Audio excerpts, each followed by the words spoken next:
নমস্কার, সবাইকে স্বাগতম জানিয়ে আজকের এই ভিডিওটা শুরু করছি। আজকে আমি দুপুরে রান্না করব পুঁইশাক আলু দিয়ে ডিম। তো ভাবলাম সেটা আপনাদের সাথে শেয়ার করি।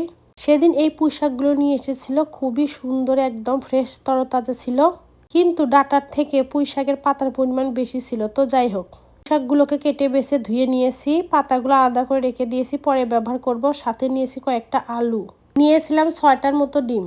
প্রথমে আগে ডিমগুলোকে ভেঙে ভালো করে ফেটে নিয়ে একটা রাউন্ড শেপের মোল্ডে ঢেলে নিয়ে নিব পরিমাণ মতো কিছুটা লবণ।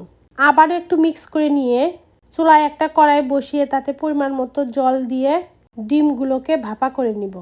আমি মোল্ডের মুখটাকে একটা ফয়েল পেপার দিয়ে ঢেকে দিয়েছি, এতে করে ভিতরে জল প্রবেশ করার কোনো আর ভয় থাকবে না। এবারে রান্নায় চলে যাই।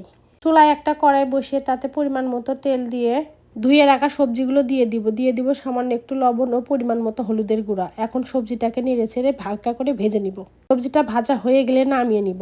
সেম কড়াইয়ে আরও কিছু পরিমাণ তেল দিয়ে দিব 1 বাটির মতো দেশি ছোট পেঁয়াজ কুচি। পেঁয়াজটাকে ভালো করে লাল করে একটু ভেজে নিতে হবে। পেঁয়াজটা কিছুটা ভাজা হয়ে গেলে দিয়ে দিব 1 চামচ আদা বাটা, 1 চামচ রসুন বাটা। আদা রসুনের কাঁচা গন্ধ চলে গেলে দিয়ে দিব পরিমাণ মতো লবণ, দিয়ে দিব হলুদের গুঁড়া ও মরিচের গুঁড়া। এগুলোকে এখন একটু সময় নিয়ে ভালো করে কষিয়ে নিতে হবে। মশলাটা কষানো হয়ে গিয়েছে, এবারে দিয়ে দিব ভেজে রাখা সেই সবজিগুলো। এখন সবজি সহ মশলাটাকে আর একটু কষিয়ে নিব। সবজি সহ মশলাটা কিছুটা কষানো হয়ে গেলে এবারে দিয়ে দিব ধুয়ে রাখা সেই পুঁই শাকের পাতাগুলো। এবারে সমস্ত কিছু আর একটু সময় নিয়ে ভালো করে কষিয়ে নিব। এবারে দিয়ে দিব ঝাল অনুযায়ী চেরা কয়েকটা কাঁচামরিচ। সবজিটা কষানো হয়ে গিয়েছে, এবারে দিয়ে দেব পরিমাণ মতো গরম জল।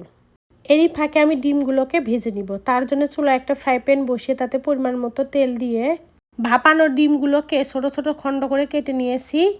লবণ হলুদ ও মরিচের গুঁড়া দিয়ে মেখে রেখে দিয়েছিলাম, সেগুলো এখন ভেজে নিব। এরই ফাঁকে সবজিটাও প্রায় জাল হয়ে গিয়েছে এবং ডাঁটাগুলো সিদ্ধ হয়েছে। তার 2-3 মিনিট পরেই সেই ভেজে রাখা ডিমগুলো ঝোলে দিয়ে দিব। আরও 2-3 মিনিটের মতো জাল করে নিলেই হয়ে যাবে। আমি একটু ঝোল করে রেখেছি, আপনারা চাইলে আর একটু কম ঝোলে রাখতে পারেন। এই তো হয়ে গেল, এখন নামিয়ে নিব। রান্নাটা অনেক সুন্দর না? ভীষণই মজাদার একটা রেসিপি বলা চলে। আপনারা একবার হলে এভাবে ট্রাই করতে পারেন। সবাই সুস্থ থাকবেন, ভালো থাকবেন।